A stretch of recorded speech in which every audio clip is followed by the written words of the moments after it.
ದೇವರು ಫಲವನ್ನು ಬದಲಾಯಿಸುವುದಿಲ್ಲ, ಮೂಲವನ್ನು ಸ್ವಸ್ಥಪಡಿಸುವಂತವನಾಗಿದ್ದಾನೆ. 2ನೇ ಪುಸ್ತಕ 2ನೇ ಅಧ್ಯಾಯ 19-22 ವಚನ ನೋಡುವಾಗ, ಹೊಸ ಪಾತ್ರೆಯಲ್ಲಿ ಉಪ್ಪನ್ನು ತಂದು ಕೊಡಿ ಎಂದು ಹೇಳ್ತಾ ಇದ್ದಾನೆ.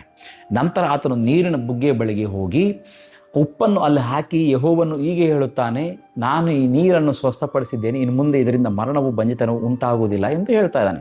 ಪ್ರಿಯ ದೇವರ ಸಭೆಯೇ, ಯೆರಿಕೋ ಪಟ್ಟಣವು ನೋಡಲಿಕ್ಕೆ ಸುಂದರವಾಗಿತ್ತು. ಹೊರಗಡೆಯಿಂದ ತುಂಬ ಸುಂದರವಾಗಿ ಕಾಣ್ತಾ ಇತ್ತು. ಭೂಮಿ ಫಲವತ್ತಾಗಿತ್ತು, ಮರಗಳಿದ್ದವು, ಬೆಳೆಗಳಿದ್ದವು. ಆದರೆ ಒಂದು ದೊಡ್ಡ ಸಮಸ್ಯೆಯಲ್ಲಿ ಕಾಡ್ತಾ ಇತ್ತು. ಏನೋ ಸಮಸ್ಯೆ ಎಂಬುದಾಗಿ ನೋಡುವಾಗ, ನೀರಿನ ಬುಗ್ಗೆಯಲ್ಲಿ ವಿಷಪೂರಿತವಾಗಿತ್ತು ಪ್ರಿಯ. ಆದ್ದರಿಂದ ಹಣ್ಣುಗಳು ಬೆಳೀತಾ ಇದ್ರು, ಉಳಿತಾ ಇರಲಿಲ್ಲ.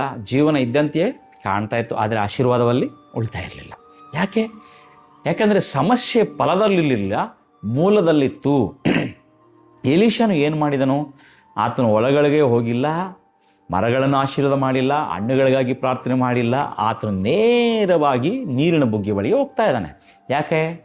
ಯಾಕೆಂದರೆ ಮೂಲ ಬದಲಾದರೆ ಹರಿವು ಬದಲಾಗುತ್ತದೆ, ಹರಿವು ಬದಲಾದರೆ ಫಲವು ಬದಲಾಗುವಂಥದ್ದಾಗಿದೆ. ಇದೇ ದೇವರ ಕಾರ್ಯ. ಈ ಸತ್ಯವನ್ನು ಅರ್ಥಕೋಬೇಕು. ನಾವು ಫಲವನ್ನು ಬದಲಾಯಿಸು ಎಂದು ಪ್ರಾರ್ಥಿಸುವಂಥ ವ್ಯಕ್ತಿಗಳಾಗಿದ್ದೇವೆ, ಆದರೆ ದೇವರು ಮೂಲವನ್ನೇ ಮುಟ್ಟುವಂಥ ದೇವರಾಗಿದ್ದಾನೆ. ನೋಡ್ರಿ, ನಮ್ಮ ಕುಟುಂಬದಲ್ಲಿ ಯಾವಾಗಲೂ ಜಗಳವೇ. ಅದು ಜಗಳದ ಸಮಸ್ಯೆ ಅಲ್ಲ, ಹೃದಯದ ಗಾಯದ ಸಮಸ್ಯೆ. ನಮ್ಮ ಜೀವನದಲ್ಲಿ ಅದೇ ಪಾಪ ಮತ್ತೆ ಮತ್ತೆ ಜಯಿಸ್ತಾ ಇದೆಯಾ? ಅದು ಪಾಪದ ಸಮಸ್ಯೆ ಅಲ್ಲ, ದೇವರೊಂದಿಗೆ ಸಂಬಂಧ ದುರ್ಬಲವಾಗಿದೆ ಎಂಬುದಾಗಿ ಅರ್ಥ ಮಾಡ್ಕೋಬೇಕಾಗಿದೆ. ನಮ್ಮ ಸೇವೆಯಲ್ಲಿ ಅಭಿಷೇಕ ಕಮ್ಮಿ ಆಗಿದೆಯಾ? ಅದು ಸೇವೆಯ ಸಮಸ್ಯೆ ಅಲ್ಲ, ನಮ್ಮ ರಹಸ್ಯ ಪ್ರಾರ್ಥನಾ ಜೀವನ ಒಣಗಿ ಹೋಗಿದೆ ಎಂಬುದು ಅರ್ಥ. ದೇವರು ಕೊಂಬೆಗಳನ್ನು ಕತ್ತರಿಸಲಿಕ್ಕೆ ಬಂದಿಲ್ಲ, ಆದರೆ ಬೇರನ್ನು ಸ್ವಸ್ಥಪಡಿಸಲಿಕ್ಕೆ ಬಂದಿದ್ದಾನೆ.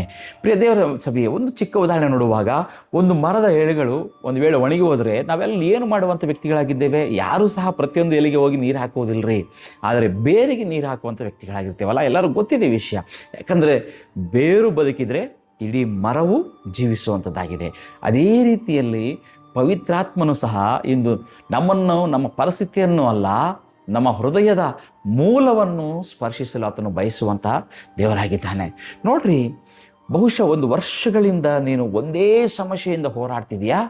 ಯಾಕೆ? ನೀನು ದೇವರ ಬಳಿಗೆ ಫಲವನ್ನು ತಂದೆ, ಆದರೆ ಮೂಲವನ್ನು ಮರೆ ಮಾಡಿದಿ. ನೋಡ್ರಿ, ಇಂದು ನಿನ್ನ ಹೃದಯದ ಮೂಲವನ್ನು ದೇವರ ಮುಂದೆ ಇಡು. ನಿನ್ನ ಗುಪ್ತ ಜೀವನವನ್ನು ಆತನ ಮುಂದೆ ತೆರೆ ಮಾಡು. ನಿನ್ನ ಗಾಯಗಳನ್ನು ಆತನಿಗೆ ಒಪ್ಪಿಸು. ದೇವರು ಹೊರಗೆ ಕಾಣುವ ಸಮಸ್ಯೆಗಳನ್ನು ಮಾತ್ರ ಸರಿಪಡಿಸುವುದಿಲ್ಲ, ಒಳಗಿರುವ ಮೂಲವನ್ನೇ ಹೊಸದಾಗಿ ಮಾಡುವಂಥ ದೇವರಾಗಿದ್ದಾನೆ. ಹೇಳೋಣವಾಗಾದರೆ, ಕರ್ತನ ಜೀವನದಲ್ಲಿ ಕಾಣ್ತಿರುವ ಸಮಸ್ಯೆಗಳನ್ನು ಮಾತ್ರವಲ್ಲ, ಕಾಣದಿರುವ ಮೂಲವನ್ನು ಸ್ವಸ್ಥಪಡಿಸುವಂತ ಹೇಳೋಣ. ನನ್ನ ಹೃದಯವನ್ನು ಶುದ್ಧಿಗೊಳಿಸುವಂತ ಹೇಳೋಣ.